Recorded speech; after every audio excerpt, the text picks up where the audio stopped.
The land stretched like an old scar beneath a winter sky, colorless and tight. Wind moved across it slow and hard, carrying the scent of dry grass and frozen dung, stirring the brittle limbs of cottonwoods that had long since forgotten the touch of rain. Out here, the silence wasn't still. It scraped. Thomas Morrow stood knee-deep in frost-bitten mud, sleeves soaked to the elbow, wrestling a rusted hinge on the south gate.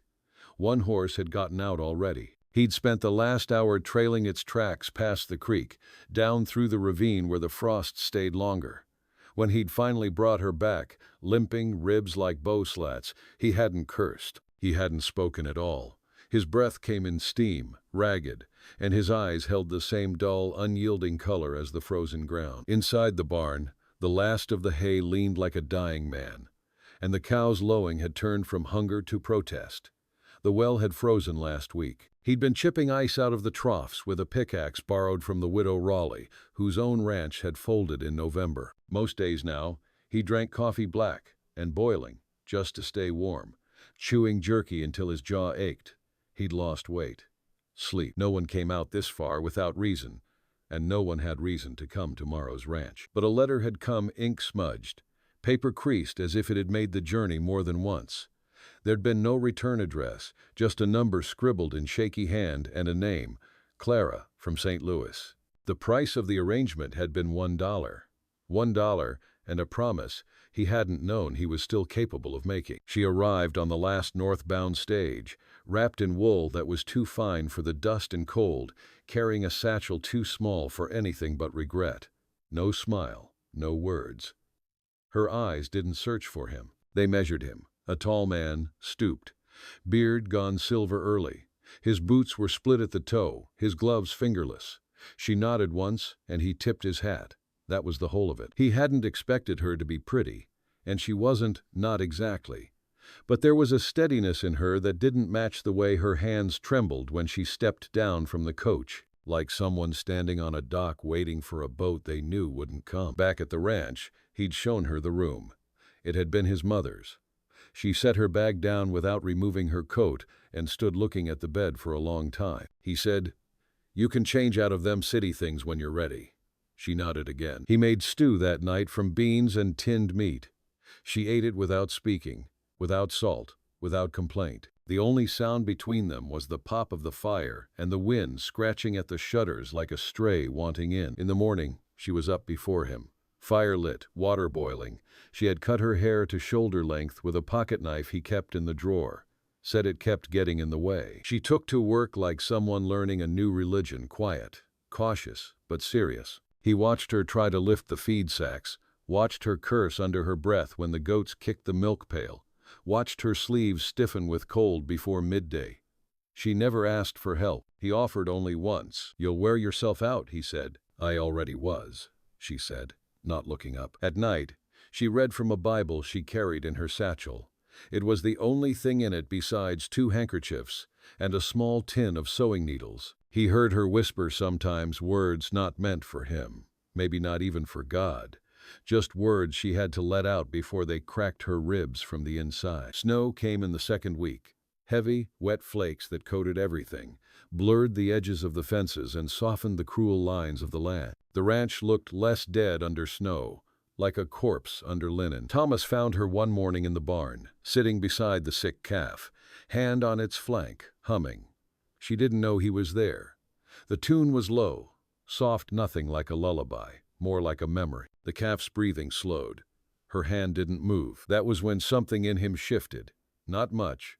Just enough. Later, he handed her a scarf that had belonged to his sister, long gone to Idaho. She looked at it, then him. "Why?" He shrugged. "You'll freeze without it." She wrapped it once around her neck, tight. "I don't take charity." "Ain't charity. It's a trade." "For what?" He met her eyes. "For staying." She didn't answer, but she wore the scarf the next day, and the day after. She learned the rhythm of the place by listening, watching the sky. The way the light changed before snow, the way the cattle shifted in their pens when a storm was near. Her hands grew calloused. The thin skin on her cheeks turned ruddy, wind-burnt. She wore her dresses with long wool trousers underneath, boots 2 sizes too large, and a wide-brimmed hat Thomas found in the attic. still smelling faintly of cedar and pipe smoke. She never asked for more, just used what was there. Each morning, she'd sit on the back stoop with a tin cup of coffee and stare out across the white field like it was a battlefield. She never said what she was thinking, but sometimes he saw her lips moving slightly, like she was arguing with someone long dead. Thomas watched her shoulders square up day by day, like bones setting after a break. He couldn't say why it unsettled him. Maybe because he'd known too many people who wore strength like a mask until it cracked. But Clara, hers didn't seem like a performance. It was endurance. Quiet, steady, stubborn as winter itself. By the third week, she could saddle a horse without help. He found her out by the north fence post, hammering in nails with the ferocity of someone trying to punish the earth. "You're wasting good wood," he said, standing behind her. She paused, breath steaming. "Fence is split, I know, but you're driving too deep. You'll break the rail. I'll fix it. You shouldn't have to." She turned to face him then, and for the first time, he saw the anger in her. Not wild, not hot, just cold and worn down from travel. "I didn't come here to be shouldered," she said. "I came to stand." He nodded. That was the end of it. At night, they played cards by lantern light. He taught her poker. She taught him a strange little game called faro. She'd laugh, sometimes small, surprised laughs that left her looking almost girlish. She had a crooked tooth when she smiled full. He liked that. One night she asked, "Why a male bride?" He poured 2 fingers of whiskey into a chipped cup and handed it to her. "Cheaper than dying alone." She didn't smile. "And the ranch?" He took a long time answering. "My father bought it in '86. Said the soil was good. Said the land would make a man. But the truth is," he looked down at his hands, "the land don't care. You can give it everything, and it still takes more. But you leave it, and it forgets you real quick." She studied him over the rim of her cup. "So why stay?" He shrugged. "Habit, ghosts, maybe just too stubborn to quit." She looked at the fire. "I think I came here to disappear," she said. "But the land won't let me. It sees me." He didn't answer. But he understood. That spring, the water came back. Not much, just enough to stir the creek and put a sheen on the troughs.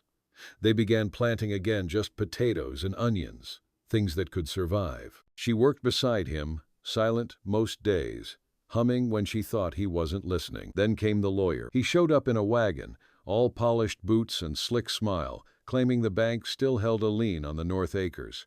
Had paperwork and everything. Said if Thomas couldn't pay what was owed, they'd claim the ranch outright. Clara stood in the doorway as Thomas argued. She didn't speak, didn't flinch. Just watched the man with a stillness that felt like threat. When the lawyer left, she said nothing, only went back inside and began boiling water. Thomas didn't eat that night.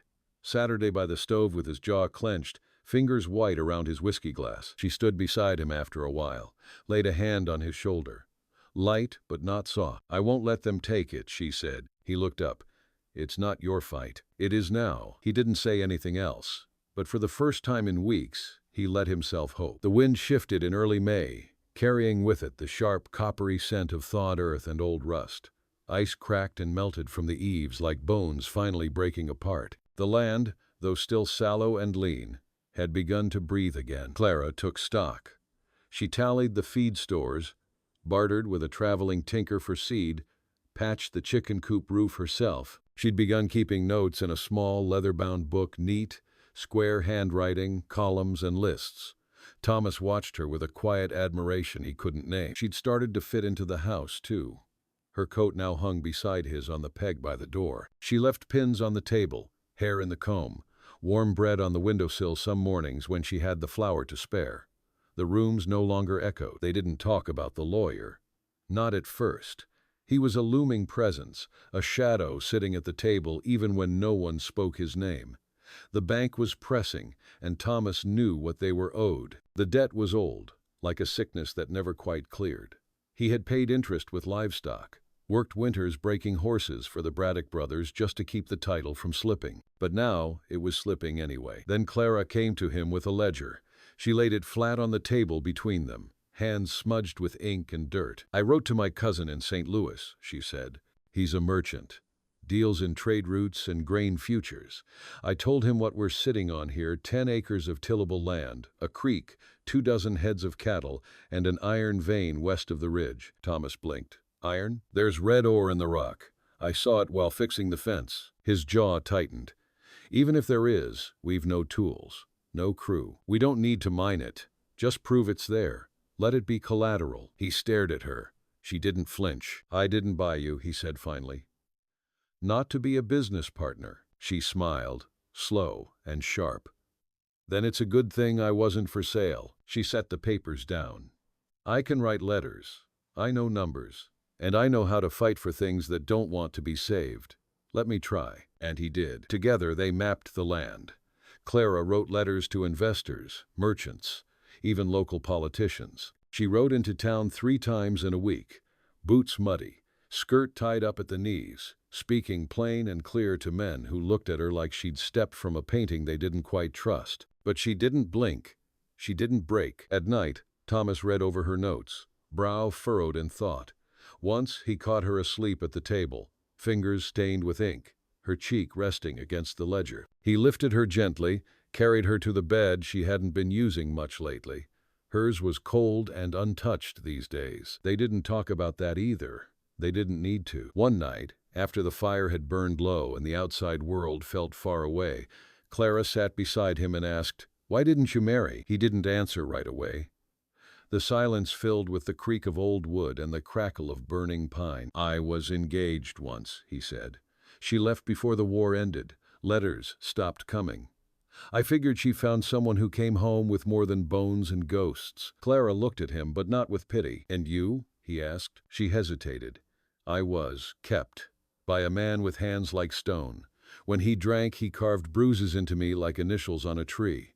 I left with nothing but a scar behind my ear and the will to vanish." Thomas reached up slowly, touched the spot she'd mentioned. His hand lingered there, gentle. "You're not vanished now." "No," she said. "And I'm not afraid of stone anymore." They sat in the hush that followed, not touching but closer than they'd ever been. When the lawyer returned, he came not with notice of seizure, but with a different kind of pressure. Word had spread that Morrow's land had value: iron, water, and something harder to quantify: grit. A speculator had offered to buy it outright. "I can give you 4,000, the man said. "Cash. You could walk away today." Thomas looked at Clara. She folded her arms. "And where would we walk to?" The lawyer laughed. "You're not rich enough to gamble, ma'am." Her eyes didn't waver. "Then it's not a gamble. It's a promise." The man frowned, tipped his hat, and left. Thomas looked at her long and full, as if seeing something holy. "You didn't have to stay." "I didn't," she said, "but I wanted to." That night he pulled a box from the top shelf in the back room. Inside was a ring, simple, silver, a single turquoise bead set into the band, his mother's. He laid it in her palm like an offering. Clara stared at it. "Is this?" "It's not about papers or names," he said. "It's just a truth I want to hold." She smiled, a real one, and slipped the ring onto her finger without a word. The days warmed, slowly and with caution, as if the land didn't quite trust the sun yet. The snowmelt turned the yard into muck, the kind that clung to boots and soured the air. But the creek ran clear now, and the cattle stood heavier on their legs, their ribs less sharp under skin. They planted together. Clara dug rows with her sleeves rolled high, dirt packed into the corners of her nails. Thomas followed behind, dropping seed with methodical care, like each one was a small gamble on a better future. There was little talk between them while they worked, just breath, effort, and the rhythm of something hard but shared. At night they sat by the stove. Sometimes they played cards. Sometimes she read aloud from a book of poems she'd found buried in a trunk upstairs. Words about wind and stars, longing and dust. Her voice was calm, low, steady enough to keep the shadows at bay. Then the letter came. It was addressed to Clara. The envelope bore the seal of a family she hadn't mentioned before. Her face stiffened as she opened it, and she read it in silence. Her hands shook just once. Then she folded it and placed it in the fire. Thomas said nothing at first. But later, while she scrubbed at a plate that was already clean, he asked, "Someone looking for you?" She didn't turn. "My brother. He says our father's sick, wants me to come back. Says there's money now. Inheritance. Thomas leaned against the doorframe. You think you'll go? She turned off the water, dried her hands on her skirt. I don't know. He waited, let the silence fill the room again, then said, I wouldn't stop you. She met his eyes. I know. They didn't speak of it again that night, or the next, but something shifted. Clara moved slower in the mornings. Her eyes lingered too long on the horizon. The ring stayed on her finger, but she touched it often, like it burned. Thomas noticed, and he gave her space. A week passed. Then another. One morning he found her packing a small satchel, just clothes, a comb, the Bible.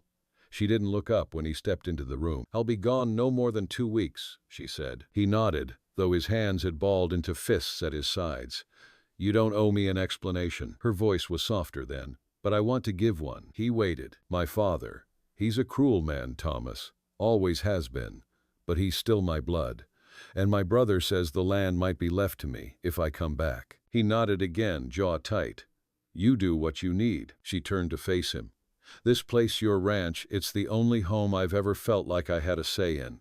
The only man I ever trusted to leave a door open without waiting behind it with a chain. His throat worked, but no words came. She stepped close, took his hand. I just need to see it for myself, to know I'm not running again. He squeezed her hand once. If you don't come back, I'll come back. She rode out before dawn the next day. No goodbye, just a look over her shoulder before the fog swallowed her up. The ranch felt emptier than it had in months. Thomas went about the work in silence, the house quiet and still as a grave. He cooked less, slept poorly, spoke to the animals like they were people. The ring stayed in the drawer beside the bed, but he touched it every night. 12 days later, a figure appeared on the ridge, hat low, coat flapping, satchel strapped tight across her back. He saw her before she saw him. He didn't wave, just stood in the field, heart stuttering against his ribs. She dismounted slow, walked across the yard with the easy weariness of someone who'd made a choice that cost them something. I told him no, she said, when they were face to face. He offered land, money, forgiveness even, but none of it felt real. It was all built on things I'd have to forget, and I don't want to forget. He stepped forward, voice thick. So, you're staying. I'm home. He reached for her then, arms around her before either of them could think better of it. She fit there, just right. Dirt and wool and sweat and something like salvation. That night, she placed the ring back on her finger without a word. Then she slipped into his bed, and this time neither of them left. Summer came hard and fast, the way it does on the plains, without warning, without mercy. The land cracked open under the heat. Dust rose from every hoofstep, and the horizon shimmered with false water. But the crops held. So did the cattle. And so did Clara. She moved with a kind of earned grace now, like someone who'd carved out their place with calloused hands. Her laughter came easier, sharp but warm. She patched shirts, mended gates, argued prices with traders in town who had stopped looking at her like a novelty and started treating her like the rancher she was. Thomas watched all this with a quiet kind of pride that settled deep in his chest.